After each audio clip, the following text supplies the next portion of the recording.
20장 열왕기상 20장 1절에서 12절 말씀까지 보겠습니다. 열왕기상 20장 1절에서 12절 말씀까지. 아람의 벤 하닷 왕이 그의 군대를 다 모으니 왕 32명이 그와 함께 있고 또 말과 병거들이 있더라. 이에 올라가서 사마리아를 에워싸고 그곳을 치며 사자들을 성 안에 있는 이스라엘의 아합 왕에게 보내 이르기를 베나닷이 그에게 이르되 내 은금은 내 것이요 내 아내들과 내 자녀들의 아름다운 자도 내 것이니라 하매 이스라엘의 왕이 대답하여 말하기를 내 주 왕이여 왕의 말씀같이 나와 내 것은 다 왕의 것이니이다 하였더니 사신들이 다시 와서 이르되 베나닷이 이르노라 내가 이미 내게 사람을 보내어 말하기를 너는 내 은금과 아내들과 자녀들을 내게 넘기라 하였거니와 내일 이맘때 내가 내 신하들을 내게 보내리니 그들이 내 집과 내 신하들의 집을 수색하여 내 눈이 기뻐하는 것을 그들의 손으로 잡아 가져가리라 한지라. 이에 이스라엘 왕이 나라의 장로를 다 불러 이르되 너희는 이 사람이 악을 도모하고 있는 줄을 자세히 알라. 그가 내 아내들과 내 자녀들과 내 은금을 빼앗으려고 사람을 내게 보냈으나 내가 거절하지 못하였노라. 모든 장로와 백성들이 다 왕께 아뢰되 왕은 듣지도 말고 허락하지도 마옵소서 한지라. 그러므로 왕이 베나닷의 사신들에게 이르되 너희는 내 주 왕께 말하기를 왕이 처음에 보내 종에게 구하신 것은 내가 다 그대로 하려니와 이것은 내가 할 수 없나이다 하라 하니 사자들이 돌아가서 보고하니라. 그때 베나닷이 다시 그에게 사람을 보내어 이르되 사마리아에 부스러진 것이 나를 따르는 백성의 무리의 손에 채우기에 족할 것 같으면 신들이 내게 벌 위에 벌을 내림이 마땅하니라 하매 이스라엘 왕이 대답하여 이르되 갑옷 입은 자가 갑옷 벗는 자 같이 자랑하지 못할 것이라 하라 하니라. 그때에 베나닷이 왕들과 장막에서 마시다가 이 말을 듣고 그 신하들에게 이르되 너희는 진영을 치라 하매 곧 성읍을 향하여 진영을 치니라. 아멘. 사람은 그 위기를 당할 때에 그 사람이 어떤 사람인지가 잘 드러나지요. 보통의 사람들도 그렇지만 한 나라나 한 사회나 어떤 한 기관이나 그런 것에 고위층에 있는 사람, 그런 리더 지도자들, 그런 사람들은 정말 위기의 순간에 그 사람이 하는 선택이나 방향 이런 것들로 그 사람이 진짜 어떤 사람인지 드러나게 되는 겁니다. 그가 정말 나라를 어떠한 철학으로 통치하고 있는지 또 백성들에 대한 그의 생각이 어떠한지 그런 여러 가지 것들이 이제 판단해 볼 수 있는 근거가 되겠지요. 우리는 지금 아합 왕에 대해서 계속 다루고 있는데 이 사람은 세계사적으로 보면은 지금도 고고학적으로 발견되는 것에 의하면 이 아합 왕 때 이스라엘이 꽤 강성했어요.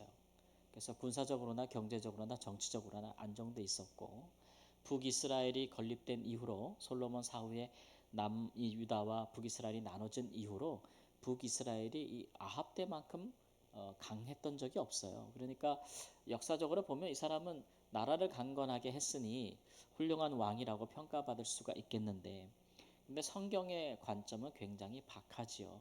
성경의 관점은 이 아합이 하나님 앞에서 어떻게 행했는가 또 어떻게 행동했는가 이것으로 그 사람을 판단하고 있습니다. 왜냐하면 이제 이스라엘이라는 것은 결국 하나님의 나라고 하나님이 세우신 나라고 또 이렇게 하나님과 올바른 관계를 맺지 않는 그런 왕들은 잠시는 그 나라가 강성하고 형통할 수 있어요. 그러니까 하나님의 말씀이 아닌 세속적인 방법으로 정치하거나 외교하거나 그래도 강권할 수가 있죠. 우리가 볼 때 훌륭한 왕은 아닌데 도덕적으로나 윤리적으로 좋은 왕은 아닌데 그 왕이 그 지도자가 있을 때 나라가 일시적으로 강성할 수 있어요. 그러나 결국은 선하지 못한 악한 왕들은 그 말로가 비참하다는 것을 알 수가 있어요. 그러니까 그런 것들도 성경에서 우리에게 분명히 교훈하고 있는데 아합 왕의 말로를 생각한다면 이 사람이 일시적으로 그 나라를 강성케 한 공로는 있을지 모르지만 이스라엘을 북이스라엘을 하나님 앞에서 범죄하게 만들었고 하나님을 떠나게 만들었고 윤리적으로 도덕적으로 굉장히 타락하게 만들었고 무엇보다도 이스라엘 백성에게서 하나님과 하나님 말씀 율법을 뺏어간 사람이기 때문에 그에 대한 평가는 아주 박하고 심지어는 북이스라엘 그 어떤 왕보다도 가장 악한 왕으로 평가를 받고 있습니다. 그래서 이제 아합에 대해서 우리가 유심히 보게 되는데 이럴 때 이제 이 사람에 대해서 이렇게 그 열왕기 기자가 보여주는 박한 평가를 하기가 어렵잖아요. 왜냐하면 그 사람이 할 때 모든 게 잘 되거든요. 그러니까 과연 그 사람이 정말 악한 왕인가라고 선지자가 이야기할 때 동조하기가 어렵다고요. 그러니까 이스라엘 백성들이 아합이 아무리 바알 숭배를 가지고 와서 이스라엘 국가를 바알을 숭배하는 그런 국가 종교로 만들어 버리고, 그 아합이라는 왕이 자기가 원하는 것은 무엇이든지 그 백성이 누가 그걸 갖고 있는지 그 사람을 죽여서라도 빼앗는 사람이거든요. 이 사람은. 예. 그런데 또 여호와의 선지자들 다 죽여버린 사람이고, 그럼에도 불구하고 백성들이 쉽게 이 사람에 대해서 악한 사람이다라고 얘기하지 못하는 것은 그가 이제 정치, 경제, 군사적으로 나라를 강성케 했기 때문에 헷갈리는 거예요. 헷갈리는 부분이 있는 거죠. 그런데 유심히 들여다보면 이 사람이 어떤 사람인지가 보이는데, 이 아합은 이 지도자지만 굉장히 우유부단한 사람입니다. 그리고 기회주의자고, 그 어떠한 일에도 스스로 책임을 지려고 하는 사람이 아니에요. 그러니까 그는 왕으로서 암묵적으로 누군가 자기 곁에서 자기가 원하는 행하고 싶은 그런 악과 죄악들을 행할 때에는 그것에 대해서 묵인하고 방조합니다. 또 그것을 통해서 자기가 이익을 얻는데 만족하지요. 그러나 자기가 직접 그 일을 행했다는 소리는 듣고 싶지 않습니다. 그래서 이 책임을 철저하게 회피해 나가는 사람이죠. 그래서 이 사람은 시력에 따라서 이리 움직이거나 저리 움직이는 사람이에요. 그러니까 강한 사람은 아니고 자기 주도적인 사람도 아니고, 사실은 심리적으로 좀 약한데 또 굉장히 교활한 성격을 좀 갖고 있다고 할 수도 있겠습니다. 그래서 이스라엘에게서 바알 숭배를 국가 종교로 삼을 때 그 모든 행위나 주도권은 사실 그 왕비인 이세벨에게 있었고, 또 이세벨이 여호와의 선지자들을 다 죽일 때에도 그는 왕으로서 암묵적으로 동조하고 아무런 일도 하지 않았어요. 그렇기 때문에 나한테는 책임이 없다 이렇게 생각하고 있을 수도 있겠죠. 뿐만 아니라 엘리야 선지자가 이렇게 나타나서 뭐 선지자들을 다 모으세요. 그러면 다 그거 다 따라줘요. 또 선지자들 다 모으고, 예, 또 선지자가 또 엘리야 선지자가 이렇게 하세요. 또 그렇게 하고, 또 막 뭐 병거를 갖추고 가세요. 이제 비가 올 것입니다. 그럼 또 그렇게 하고. 그리고 이세벨 선지자가 이세벨 왕비가 또 엘리야를 죽이려고 할 때는 또 그것을 가로막지도 않아요. 그냥 냅두고 동조하고. 우리가 뒤에도 나오지만 나봇의 포도원 사건이 나오는데 거기서도 나봇을 죽이고 그 포도원을 가질 때에도 왕비의 손을 빌어서 하잖아요. 그러나 그것을 다 알면서도 그것을 방조하고 동조하고 암묵적으로 그렇게 행하는 것을 볼 수가 있기 때문에 이 사람은 굉장히 이 기회주의자다라는 생각을 할 수가 없고, 지도자의 제일 그 좋은 그 자질 자격은 자기가 어떤 결정하고 선택하는 일에 대해서 책임을 질 줄 알아야 되는 것이고, 뭐든지 명확하게 이끌어갈 수 있어야 되는 사람인데 이 사람은 그렇게 안 하는 사람이죠. 오늘 말씀에도 보면 아람의 베나닷 왕이 군대를 다 모아서 북이스라엘을 쳐들어와서 수도를 에워쌌다는 겁니다. 수도를 에워쌀 정도면은 이미 수도까지 오기까지 다른 지방들을 성읍들을 다 점령했다는 얘기겠죠. 그 상황에서 이제 그가 사신을 보내서 말하기를 내 은금은 내 것이요 내 아내들과 내 자녀들의 아름다운 자도 내 것이니라 이렇게 이야기를 해요. 다 네 거 다 내 거다. 왕실의 보물, 재물, 그리고 왕비들, 왕자들, 뭐 공주들 다 인질로 잡을 수 있다는 얘기잖아요. 그럴 때 아합이 의외로 그렇습니다라고 동조하죠. 납작 엎드리는 거죠. 내 것은 다 당신 겁니다. 이렇게 포기하는 듯한 그런 말을 하고 있어요. 그러니까 한번 이렇게 처음부터 납작 엎드리니까 그 아람의 왕 베나닷이 다음 날 또 신하를 보내서 한 걸음 더 나아가죠. 그래? 그러면 내가 내 신하들을 내일 이맘때 내게 보낼 텐데 왕궁과 궁에 있는 거, 심지어는 네 신하들 집에 있는 것까지 다 눈에 보는 대로 다 가져오겠다. 이렇게 이야기를 합니다. 그럴 때 아합이 이제 그 이스라엘 나라 그 백성들과 대표되는 사람 장로들을 불러서 이렇게 말을 하는 거죠. 이 사람이 내 은금과 내 자녀 왕비들 다 가져간다는데 내가 그걸 거절을 못했다고 이렇게 유약한 모습을 보여요. 그러니까 왕이 이렇게 통사정을 하잖아요. 이웃에 있는 북쪽에 있는 나라가 쳐들어와서 내가 내 걸 다 뺏기게 생겼다고 이렇게 이야기를 하는데, 거기서 쏙 빼는 게 뭐냐면은 이제 신하들 것도 다 가져가겠다는 말은 빼죠. 자기만 이제 피해를 당하고 있다. 이렇게 이야기를 하니까 그 앞에서 왕걸 다 내놓으세요라고 말할 수 있는 사람들이 어디 있어요? 그러니까 아유 그런 일에 거절하시라고 주지 마시라고 이렇게 이야기하니까 이제 사신을 다시 보내서 내 것은 내가 다 드릴 수 있는데 신하들 것은 못 주겠습니다. 첫 번째 요구는 내가 들어주겠습니다. 그러나 두 번째 요구는 못 들어주겠습니다. 이렇게 이야기를 하거든요. 그러니까 보면은 베나단 왕 입장에서 보면은 왕궁과 왕의 것들은 다 주겠는데 신하들과 백성과 것은 못 주겠다는 거지. 이렇게 이제 생각하게 하는 거죠. 이로써 이제 자기들의 백성들과 장로들 입장에서는 자기가 그 큰 피해를 보고 있는 피해자 코스프레를 하는 것이고 적군의 왕에게는 나는 당신에게 복종할 마음이 있는데 이제 내 신하들, 내 백성들이 완강히 반대하기 때문에 내가 이걸 못합니다. 라는 어떤 그런 입장을 취하고 있는 거예요. 그러니까 자기의 처우를 하고 있는 거죠. 자기 처신을 하고 있어서 혹이라도 이제 전쟁에 진다면 상대방 왕에게 긍휼을 불쌍히 여김을 받을 수 있는 길을 열은다고 할 수가 있겠습니다. 그래서 이제 이것 때문에 베나닷 왕이 이제 전쟁을 결심하게 되는 것이고, 그래서 본격적인 이제 북이스라엘과 아람의 전쟁이 시작되는 것입니다.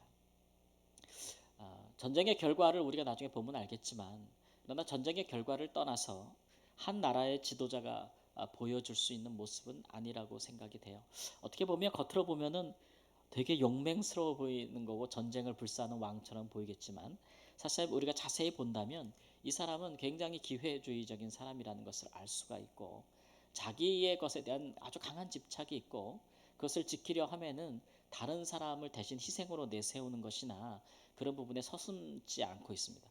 그리고 그 어떠한 일에도 자기는 책임을 지려고 하지 않는 그런 지도자의 모습을 보여주고 있죠. 이것은 그가 그의 본래적인 어떤 성격이나 유형일 수도 있겠지만 근본적으로 하나님을 알고 하나님을 경외하는 사람의 마땅한 모습이라고 할 수가 없겠습니다. 이런 사람들은 지도자가 되면 안 되겠죠.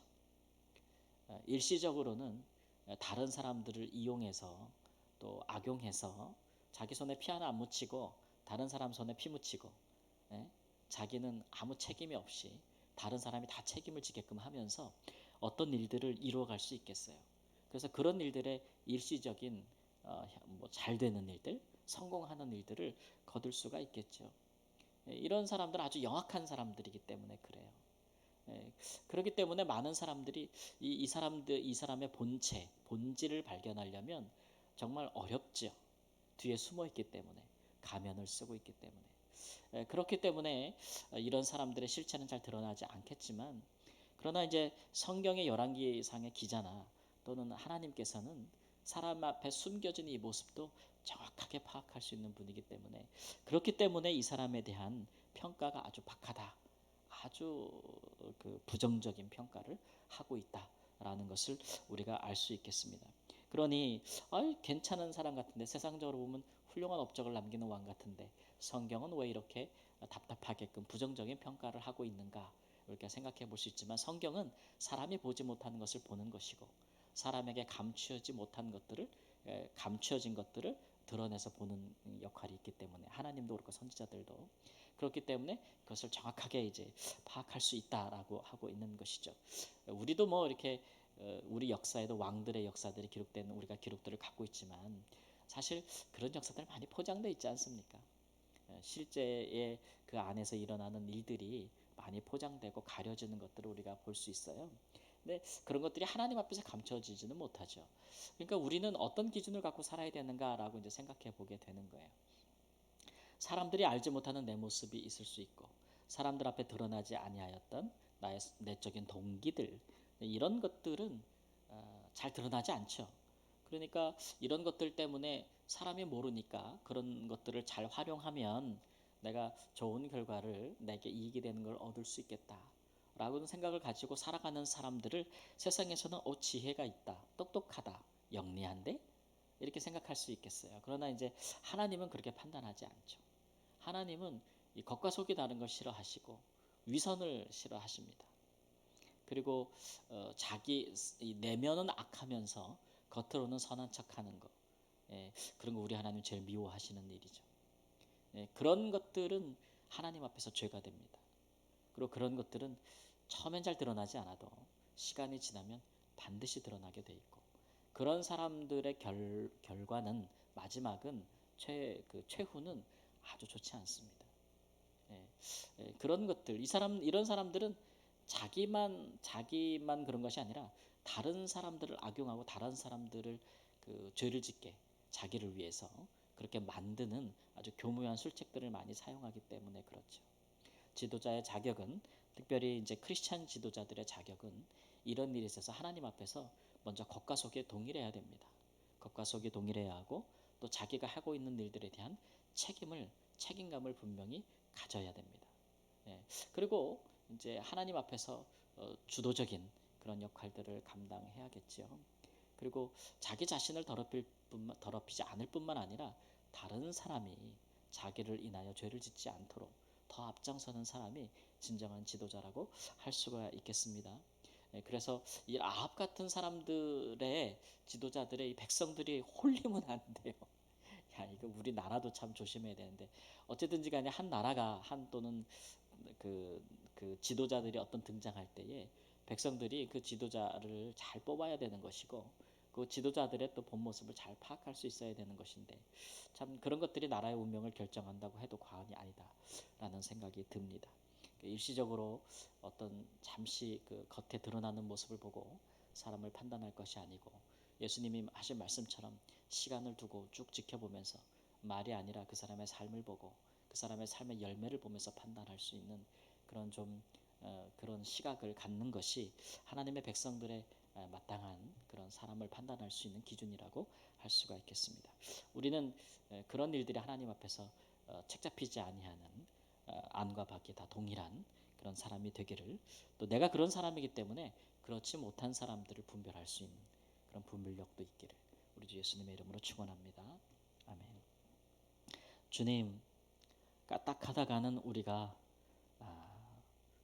안과 겉이 다른, 마음과 행동이 다른 위선적인 사람이 될 수 있고, 가면을 쓸 수 있고, 마음에 있는 악을 감추고 겉으로는 선한 척할 수도 있는, 그러면서 스스로 또한 능력이 있다, 나는 선하다, 그렇게 스스로 생각할 수도 있는, 스스로 의롭다고 생각할 수도 있는 그런 덫과 같은, 하나님, 그런 일들이 우리 가운데 많이 벌어지고 있음을 기억합니다. 특별히 하나님, 높은 자리에 오르면 오를수록, 책임 있는 자리에 서면 설수록 더 그러한 유혹들이 우리에게 있습니다. 아버지 하나님, 사람을 기준으로 우리가 살지 아니하게 하옵소서. 하나님을 기준으로 살게 하시고 하나님 앞에서 살게 하여 주시옵소서. 그러므로 우리가 어떤 일을 어떤 자리에서 어떻게 하든지 항상 우리 마음을 보시고 또 우리 생각을 읽으시며 또 우리의 행위를 보시는 하나님 앞에 온전할 수 있는 자가 되기를 원하고, 그런 경건의 훈련을 잘 쌓는 하나님 앞에 온전한 인격을 가진 하나님의 사람들이 되기를 원합니다. 우리에게 주어진 일들에 대해서 하나님 앞에서 옳게 행하고, 또한 하나님 그 일에 책임질 줄 아는 하나님의 진정한 하나님의 사람으로 살아갈 수 있도록 아버지 인도하여 주시옵소서. 하나님, 우리 대신에 그 누구를 대신하여 희생시키거나 할 것이 아니라 내 자신이 먼저 앞장서서 섬기고 희생하는 리더십을 가질 수 있어서 이 땅에 종으로 오신 예수님을 본받아 우리가 하나님, 우리에게 주어진 환경과 또 자리에서 그렇게 살아갈 수 있도록 주님 힘주시고 능력 주시기를 주 앞에 기도합니다. 하나님, 주의 성도님들, 또 하나님 무더운 날씨에 또 많은 호우에 살아갈 때 하나님 도와주시고 이웃을 돌아봐서 사랑과 은혜를 베풀 수 있는 귀한 삶을 살게 하시고, 집중호우로 고통받는 이 나라의 많은 백성들과 가슴 아파하는 많은 사람들을 하나님 위로하시고, 온 나라가 하나님 서로 위로하고 세워줌에 있어서 하나님 따뜻한 하나님 마음을 가질 수 있도록, 또 하나님 그렇게 선을 베풀 수 있도록 인도하여 주시기를 원합니다. 위기를 잘 극복할 수 있는 나라와 민족이 될 수 있도록 은혜와 자비를 베풀어 주옵소서. 존귀하신 예수님의 이름으로 기도합니다. 아멘.